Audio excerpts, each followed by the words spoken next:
Welcome to the KDrama Show. I'm Ashley. And I'm Kim. We're here to unpack your all-time favorite Korean dramas and chat about all the reasons that we find these shows so charming. And so addictive. And we know you do too, so settle in with some ramen and a boba tea while we dive into the KDrama Show with Ashley and Kim. Alright, we're back.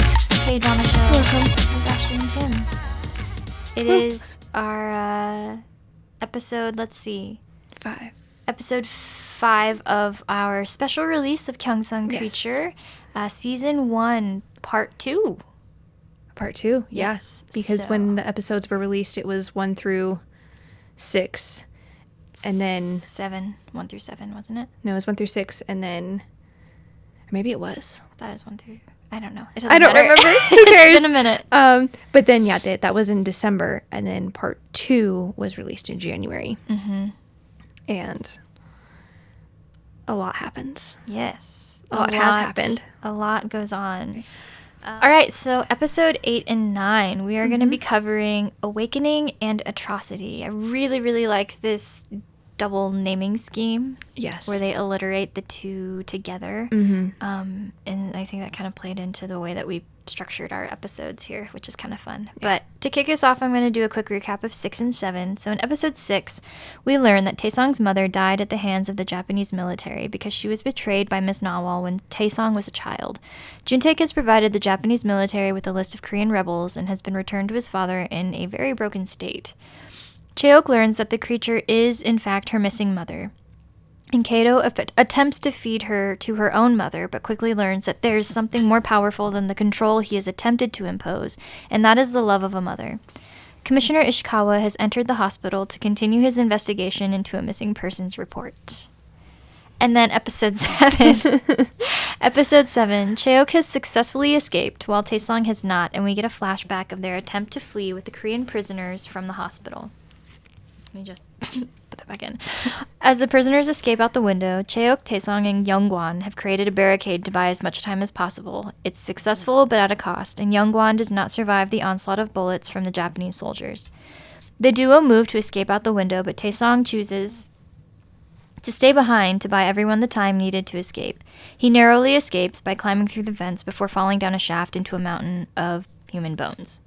Mr. Gu escapes with the truck full of prisoners, releasing Akiko or MyeongJa to the commissioner, but he attempts to thwart their escape. After a cat-and-mouse chase ensues into the streets of Bonjong, the prisoners escape on rickshaws, but the citizens of Bonjong are not so fortunate and are beaten and arrested for interfering. And finally, we learn that someone has consumed the water with the Najin, but who? Mm-hmm. And that brings us to episode 8, Awakening Between Justification and Excuse.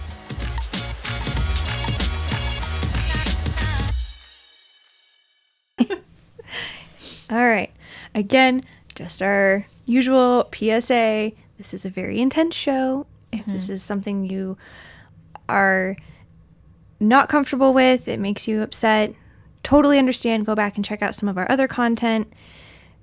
This episode specifically is very intense. There's a lot of torture, a little bit more gore and violence.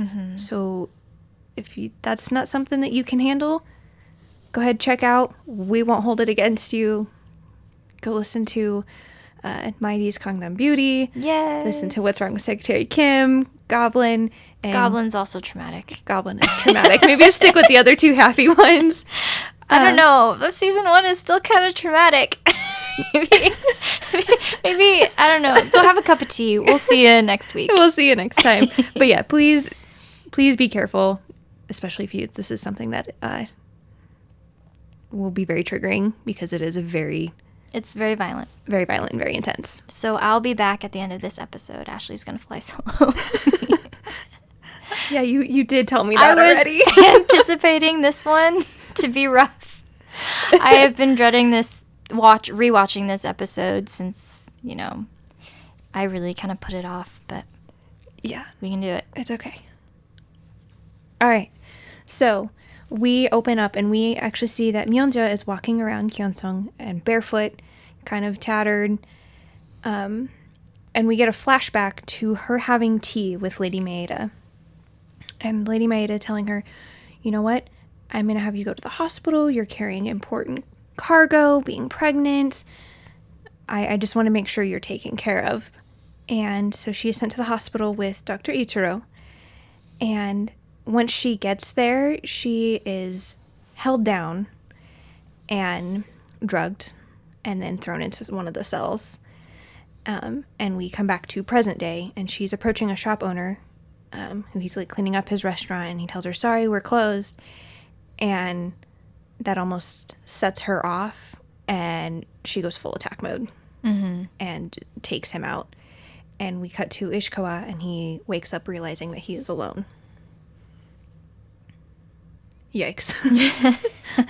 I think we have a hint for who had the Najin. Yes, I think we've answered that question right away. That's one thing I really like about this show, is it answers your questions quickly, but maintains the suspense very well. Yeah. Like, it keeps you engaged in that way.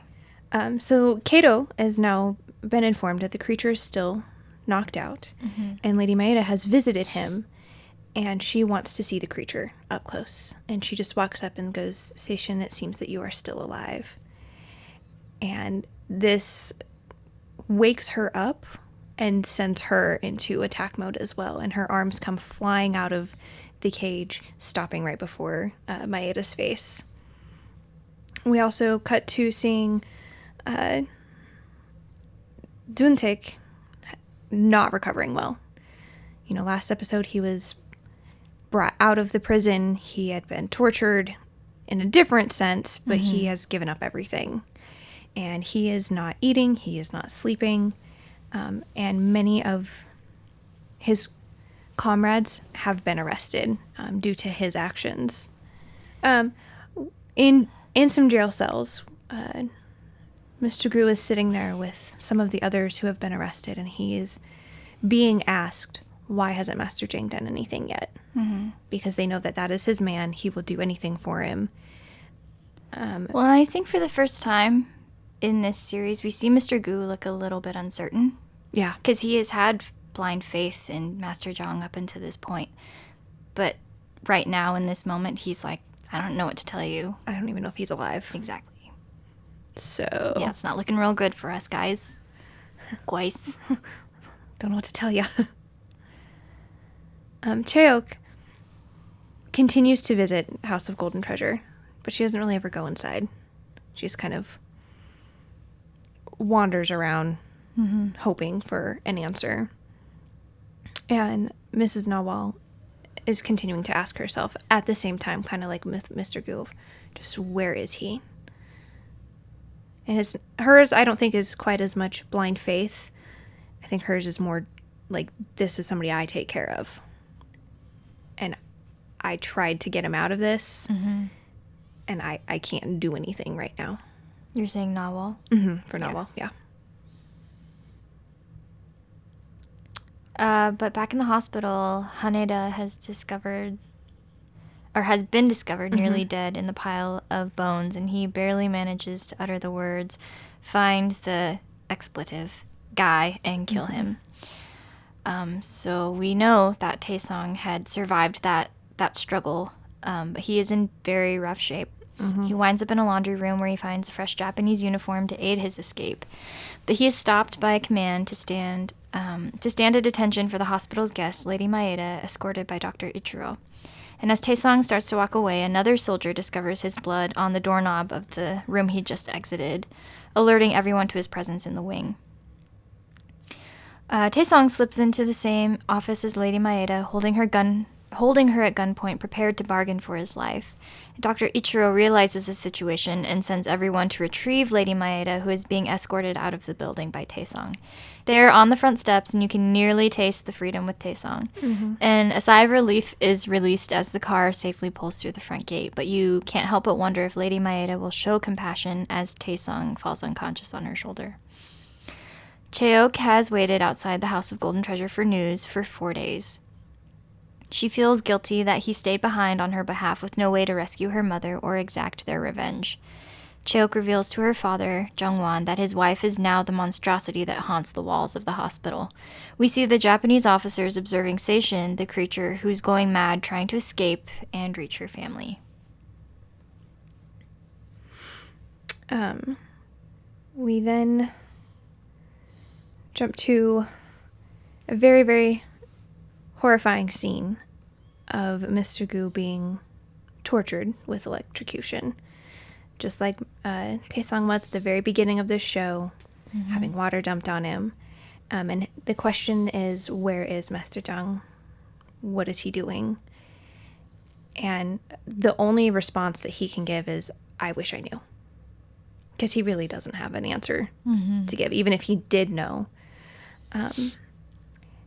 And we hear the questions that Mrs. Nawal had asked a couple episodes ago of the different types of torture. Having chili powder shoved up your nose with water while you're hanging upside down, your fingernails being ripped out. And he is going through all of these forms of torture. And he is again asked, where is he? And he finally breaks down weeping and just tells him, okay, I'll tell you what I know. And he has nothing left to give. We cut to TaeSang waking up, and he is in Lady Maeda's house. She's comes and sits next to him, asking him if he is okay. It seems that his fever has gone down, and lets him know that he's been there for 4 days. And she goes, and as she realizes that it was unexpected to see him save someone else's life. And he tells her, I know, but once I saw it, it made me angry. And she asks the question of, did you help them just because they were Joseon? And he goes, not just because of that, but because I'm a human. And she asks a very pointed question of, does every life have meaning? To which he tells her, yes. Why? What do you believe? And she just goes, I wonder if we are still friends. Which just makes you go, places value very, very extreme on what she deems is worthy of life or deserving of any type of help. Well, I think it's pretty obvious in the way that she has schemed her way through certain situations that it's all about profit and loss, as she, will say later on. Yeah. That things that benefit her, she'll invest in, and things that don't, she'll cast aside. Yeah, so... Commissioner Ishikawa has been alerted to a new series of murders, and the victims are all missing their brains through their eyeball. Kind of a specific... MO. Yeah. Kato arrives as Ishikawa is examining the bodies at the police station and gives him kind of a very telling look. But Nawal receives a phone call at this time inquiring about the sale of House of Golden Treasure from someone, asking if Master Jung is dead. And at this moment, we see that the man himself walks in the door to accept the next phone call, informing them that he has returned and does not plan to be absent again anytime soon. She asks if he's okay, before slapping him silly for allowing her to worry for 4 days, like a true mother. And she instructs him to go and fetch Mr. Gu from the jail. And we see a tattered Mr. Gu, who's being dragged back to his holding cell. A determined TaeSang marches into the jail like he owns the place, because he kind of does. But as Mr. Gu is returned to his cell, an officer begins to drag the bar owner for her interrogation when Master Jung catches her before she hits the ground. He places his jacket over her shoulders silently before marching into the commissioner's quarters, ignoring the protests of the lead interrogator, who swings on him. And he says, swinging a fist at someone who's come to have a conversation is what thugs do. If you're a police officer, act like one. Boom. The commissioner brings TaeSang into his office, asking what he's done with the missing Korean prisoners, which TaeSang feigns innocence to. And he's arrived as a representative of the Merchants Association to release the imprisoned merchants. He asks that it be settled with a fine, threatening that all of the businesses will close, impeding the upcoming fundraiser for the military that the officials are throwing in 2 days for their Japanese leaders. Ah, how money speaks. It does amazing things. It really does. But Ichikawa says, don't risk your life for matters that don't concern you. And TaeSang responds by saying, I learned an important lesson from my visit to OnSeong. When you need to risk your life, you go all in. If you hesitate to do so, you'll end up dead. We then get a flashback of Kato's visit to Ishikawa, and he knows who the culprits are going to be. Mm-hmm. They're Master Jung, Yoon ChaeOk, and Akiko the courtesan. You know, she's not well. And Ishikawa just asks him why he thinks that is the case, and is told that they had all been to that hospital. They broke into the ward, and then they had all escaped together. It would also be the guy on the train. What was his name? If I go back to the top of my notes, I'm going to lose where I'm at now. Sorry, yeah. No, you're good. I can't think of it right now. Okay, I'm sorry. I have to go look now. I ruined it. Yeah, it's okay. Soma. I kept wanting to say Mori, but that's the name That's of the detective officer that follows him. Mm-hmm. Yeah. Ishikawa then asks Kato what is going on in that hospital. He is told that is actually classified information and he doesn't get to know. Except Ishikawa's problem is he has 11 dead bodies. He has to have some type of answer to give. Ishikawa goes home and finds the maid of his house is actually dead with the same thing of her brain missing through her eye. Present day, he asks TaeSang, what did you see in that hospital? Because he needs to know what's going on. And TaeSang tells him that price for that kind of top-level information is very steep. He's asked if he's trying to bribe Ishikawa. And he tells him, I'm hoping for mutual trust between the two of us. Besides, I kept my word. I got Akiko out, safe and sound. Now it's your turn. Tit for tat. Mm-hmm.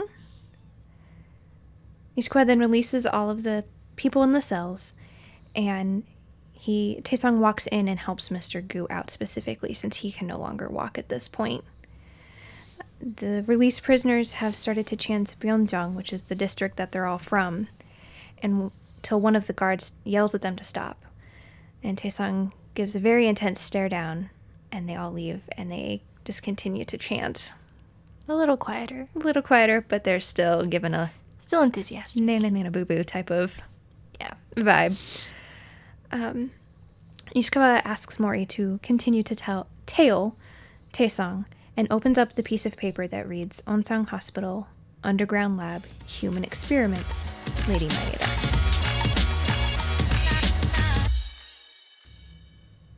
As TaeSang watches Mr. Gu's wounds be tended at House of Golden Treasure, he mentions to Nawal that the aftermath of torture lasts quite a while. She recoils at this and tries to hurry him out the door as ChaeOk is waiting for him. Because he knows, and he knows that she knows, that she's endured her own ordeal before. But ChaeOk has left to fetch a meal for her father, who appears to not be eating. She realizes that she's being tailed and quickens her pace before drawing a knife on the man. She pulls him into the light and sees that it's TaeSang, who smiles at her, calling her, quote, as aggressive as ever. Mm-hmm. The two embrace warmly, a welcome reprieve from the memory of the bowels of that terrible hospital. Commissioner Ichikawa has confronted Lady Maeda about OnSeong Hospital, and she admits there's nothing that goes on there that I don't know about. She puts him in his place by reminding him that their marriage was one of convenience and their personal lives were off limits, but bringing a child into the mix broke that contract, which is why she interfered. He sucks the air out of her sails by naming ChaeOk as Master Jung's new woman. But Mori is now watching TaeSang again and ChaeOk from a dark alley, kind of privy to their happy reunion, but he is approached by a bloodied Akiko, or MyeongJa. In stark contrast to this, we see TaeSang contemplate holding ChaeOk's hand at a street vendor as they wait for dumplings. She recognizes his failed attempt to hold her hand and interlocks her arms with his. They're enjoying a stroll when they hear the pop of a gunshot. It is poor Mori. He's trying to survive being attacked. He is. This is not part of the job description. No, it is not. His eye actually has been damaged at this point. That's one way of putting it. I don't think his eye exists anymore. That could also be the case. TaeSang and ChaeOk arrive in time to distract her and end up saving his life. And they realize that it is MyeongJa, who they had just gotten out of the hospital. She is attacking them, and ChaeOk makes an observation that something had to have happened to her at the hospital. TaeSang ends up using fire to keep her away and yells for her to get it together. And in the background, we just hear Lady Maeda's voice saying how horrible it must be for the one who is trapped in the body who has consumed the Najin. But we only learn that because she has visited Kato and has been told about the Najin. Is she referring to the baby? No, they don't know who it is yet. Oh, okay. So Lady Maeda had visited Kato, and this is when he is telling her, this is what we discovered. Okay. This is what a Najin is. It needs a host to maintain human form because it needs brains. It's highly intelligent and it has the ability to heal itself. The only reason that Seishin is mutated is because she was given 2 different injections. One serum was combined with anthrax. That's why nitrogen will weaken her along with sunlight and with fire. All this time, TaeSang and ChaeOk have been fighting the zombified Akiko, and they finally use fire to subdue her before a shout from TaeSang awakens her. Mori fires off a flare which alerts the police to Akiko's presence, and she attempts to flee but is cornered in the street, clutching her stomach. She breaks through a wall like the Kool-Aid Man. ChaeOk sees her off and ChaeOk sees her and takes off. TaeSang is struggling to keep up. But Lady Maeda learns that Seishin has a daughter, and it's ChaeOk, further solidifying her grudge against ChaeOk. Akiko's trail is picked up by the police once again, preventing ChaeOk and TaeSang from helping her, where she is chased into a clearing in a forest, and the commissioner drives to meet the search party. Akiko begs for her life, clutching her pregnant belly. TaeSang and ChaeOk are in pursuit, but it seems futile as the police close in. End episode 8. Oof. Oof. Oof. But that leads us straight into episode 9, Atrocity, Between Predator and Prey. This is my favorite title. Yeah, this one's... I think it's the best one of the whole series. I like both of these names, Awakening, but we can talk more about it at the end. Between justification and excuse. Yes. Go ahead. All right. So yes, Atrocity, Between Predator and Prey. So we open to a bunch of black and white photos, and we hear Kato's voice. We've conducted various experiments and research on the limitations of the human anatomy. It was during one of these experiments that we came upon the Najin parasite purely by chance.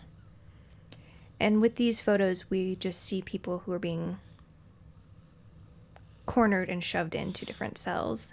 And we actually see this video of prisoners who have been shoved into a room and a canister being thrown and exploding open into that room, causing everyone to drop, assumingly all dead, except for one girl who stands up and begins to throw herself into the door. At this time, Lady Maeda is talking with Kato about the accidental discovery of the Najin, and Kato is very convinced that the Najin are going to help with the evolving of the human race. When asked how, he tells her that it is because of regeneration.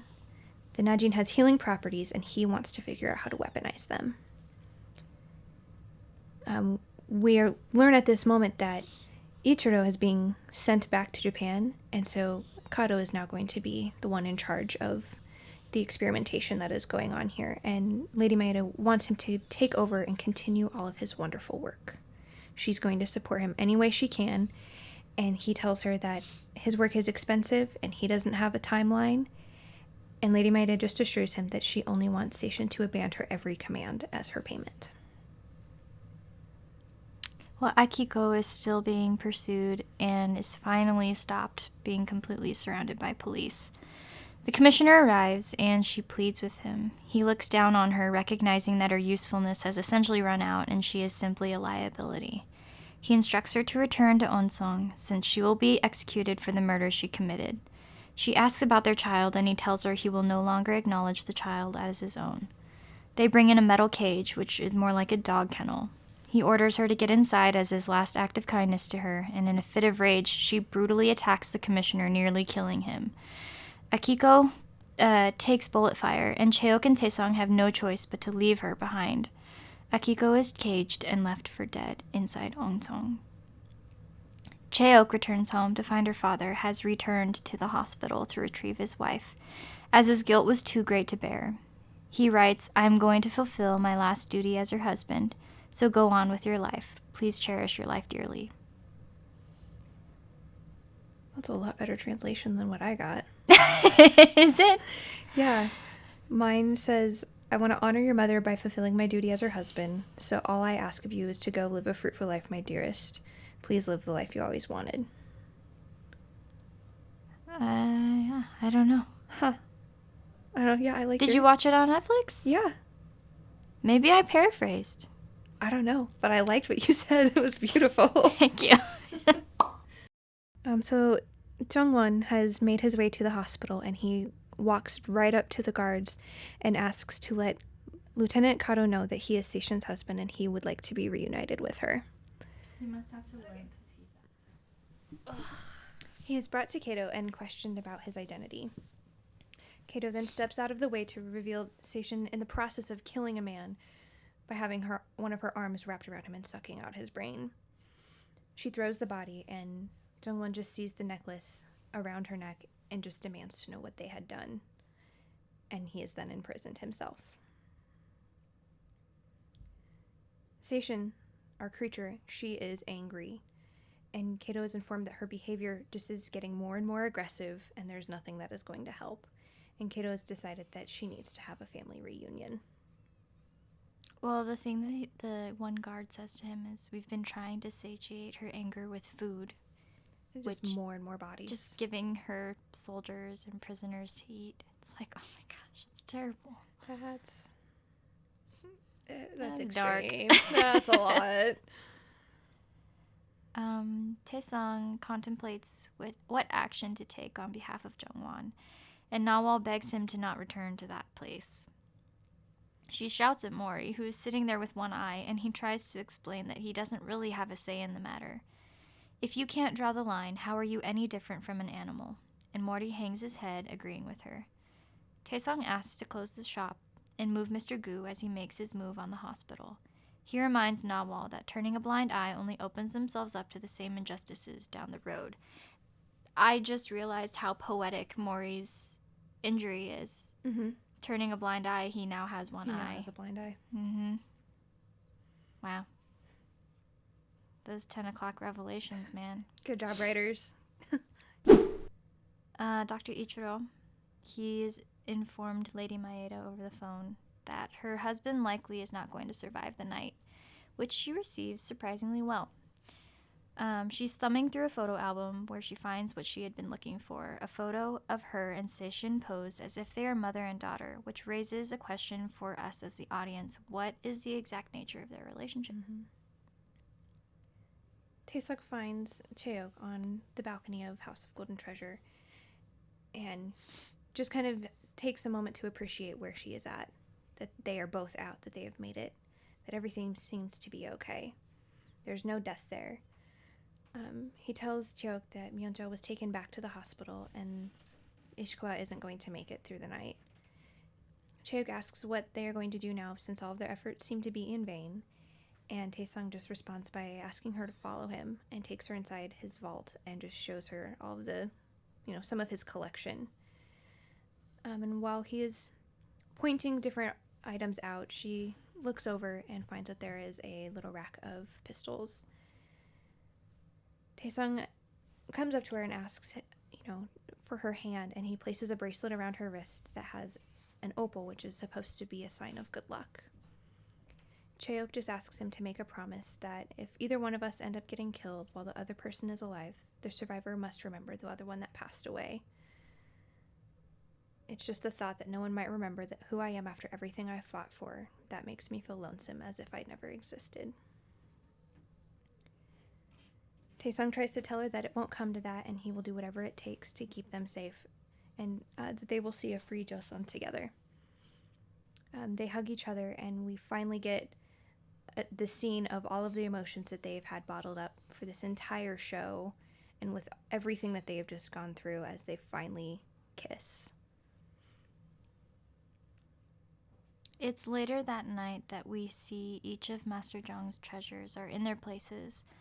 aside from one missing handgun, which ChaeOk has concealed on her person. Juntaek has arrived to the House of Golden Treasure by rickshaw.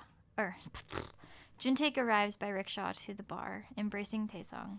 Lady Maeda's home is filled with visitors in black as people come to mourn the commissioner's death. Dr. Ichiro is there to pay his respects to Lady Maeda before we see a flashback of his murder of the commissioner in order to keep his position in the hospital. Lady Maeda is seen instructing the Japanese police to fabricate a narrative that will keep the people of Chosun as the public enemy. TaeSang and Juntaek discuss the fact that they are next on the list of people to disappear unless they take action soon. But ChaeOk has arrived at the commissioner's house, presumably with the handgun, and she walks up to Dr. Ichiro and ends his life as he enters his carriage. ChaeOk is gunned down and taken away. In the hospital, Seishin seems to sense that something has happened and finally breaks free of her prison. TaeSang has met with Juntaek and In-hyuk and another man who are all part of the rebellion, and he is asking for their help. And not just their help, he is asking for dynamite. He is asking for this dynamite because he wants to blow up the hospital. Kato is then informed that the creature has escaped. Young-chun, the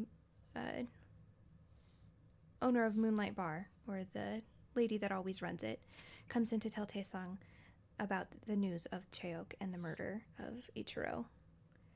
TaeSang runs to the funeral, seeing the aftermath of everyone gathering, and Mori pulls him aside, telling him that he has no idea where ChaeOk is because everyone is looking for her and they can't find her anywhere. And he also tells him this might be the last time that I can help, but it seems that there is somebody controlling everything from the shadows. Maeda's house, there is a meeting being held, and it is of all the upper officials, the new police commissioner, and the order has gone out to find out what in the world is going on. And we hear the phone ring, and the butler pick up the phone, and he's having a conversation with our poor little Bomo, the young teenage boy who helps out at House of Golden Treasure. Mm-hmm. And Mr. Gu overhears him on the phone saying, "You promised me that the House of Golden Treasure wouldn't be touched. You promised me I would have passage to get on a boat. When is this happening?"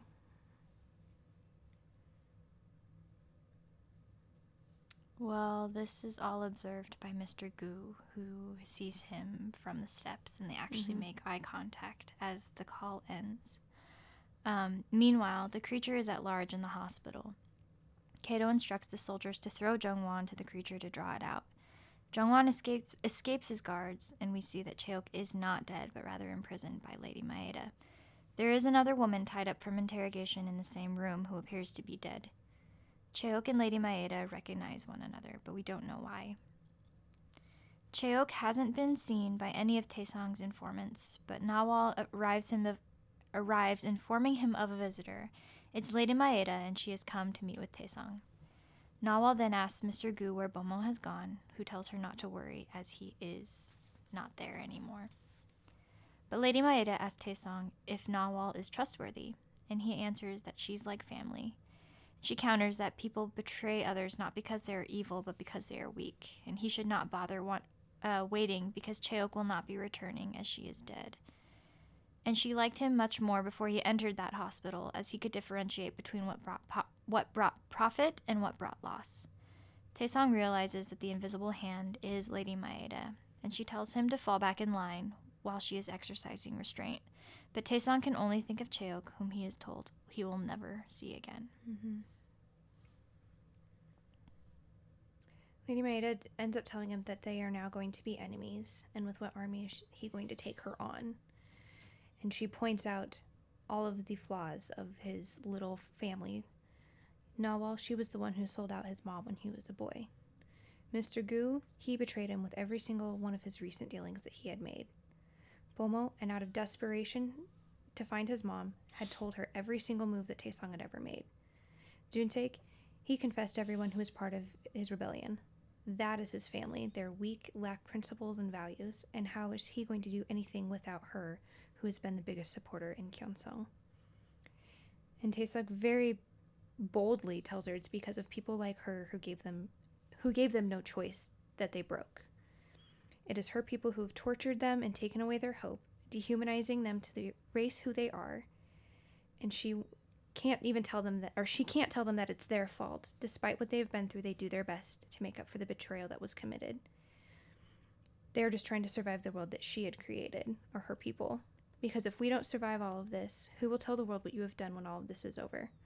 You watch your mouth. No one here deserves to be called trash from you. Slow clap. Yeah, that was... I love that he says, or that she says, I've never betrayed you, but these people have. Mm-hmm. As if that's somehow, she's like virtue signaling that, I've always had your back. It's like, yes. You broke them. Yes. They also would have continued to have my back had you not tortured / dehumanized, killed / threatened, because I'm pretty sure you faced none of those things in your efforts to help me. And he calls that out so well. Yes, he does. But TaeSang's his friends struggle to look him in the eyes as he ushers them inside, tears filling his eyes.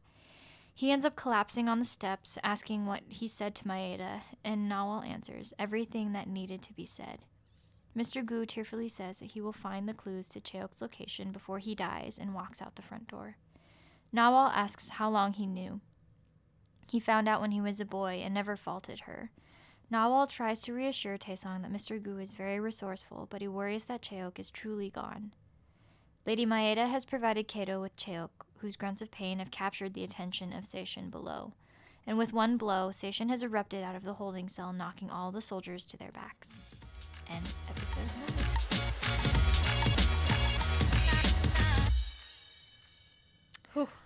9. Yes. Those are some big episodes right there. Those were some very big episodes because they are setting us up for a hard-hitting final episode. Finale, yeah.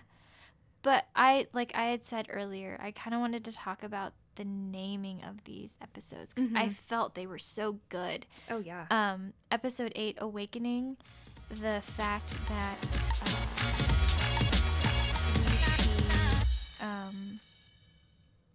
each of these characters enter into their own sort of awakening in the sense that their own weaknesses or shortcomings are exposed to them. Things that they had spoken about, never being an issue. I can withstand. I have this conviction. This is who I am at my core. Well, they are brought to face the music in this episode, and they realize, oh, maybe I'm not that person. It's their wake-up call, right? Yeah. And then in the same vein of that thinking, we have Seishin, who has been the creature, just quote, the creature up to this point. Right. But she has now been awoken to those maternal instincts in her that are now trying to be reined in by, the bad guys. To be weaponized, right? But I just thought that it was such a good naming. Between justification and excuse, then, looking at the means to an end from the Japanese military perspective, where it's like, we're advancing humankind, so for us to propel ourselves forward, you're all collateral, and that's okay in the grand scheme of things, you know what I mean? Right, we are justifying the means to an end. Right. And obviously that's not fun for the ones who are being treated like cattle. Yeah. There's a little bit of protest there. Well, and even I think in episode 8, it's more noticed of, rather than being just the creature, she has a name. And her name is being used more and more and more. Seishin? Seishin. Yeah. And I even noticed that, like, even in my notes, sometimes I have the creature, sometimes I have Seishin, just because of, whatever translation comes up. Right. But there's more of it. She's becoming humanized because that was a person that was forced to become this thing that she never wanted. Yes, which brings me to my love for the second name, Atrocity, between predator and prey. And the whole theme of this show, and I don't want to get too far into this because I want to save some of these thoughts for 10. But we're kind of looking at the human condition. Who is the real creature in this? Who is the real monster in this narrative? Is it the thing that is physically tearing apart people and eating them because that's what she was created to do? Or is it the people that created her in the first place without regard to what was going to happen to everyone else? There was no contingency. And not only that, but those are the same people that are basically trying to undo other people for fun or for entertainment or for the sake of, quote, research. Right. Who is the predator here and who is the prey? Because Seishin is also being preyed upon by these scientists and this scientific pursuit of... Well, and constantly, go get the nitrogen, go get fire. Yeah. This is how we take her out. Right. They've removed her humanity, or attempted to, but even at her core, she is still that person. So they have attempted to try to remove the humanity, but it is so inherent to her that it's still there underneath the mess that they made her. So I really, really, really like these naming conventions. And this is such a good show. Just kind of forces you to examine some things about the world to reflect on. But anyway, I won't get too deep into that. But episode 8 and 9 wrapped up. We are set up for one heavy hitter of an episode. Ooh. I'm excited. I am too. I really like this episode. And I also really hate this episode. It's just good. It is. All right. Okay. Well, we will see you guys next time. Like what you're hearing? Go ahead and hit that subscribe button so that you don't miss out on any new episodes. We'd love to connect with you on our Instagram at The KDrama Show. For more behind-the-scenes content, be sure to check out our YouTube channel. Links are in the show notes. Thanks for hanging out with us on The KDrama Show with Ashley and Kim, and we'll see you next time.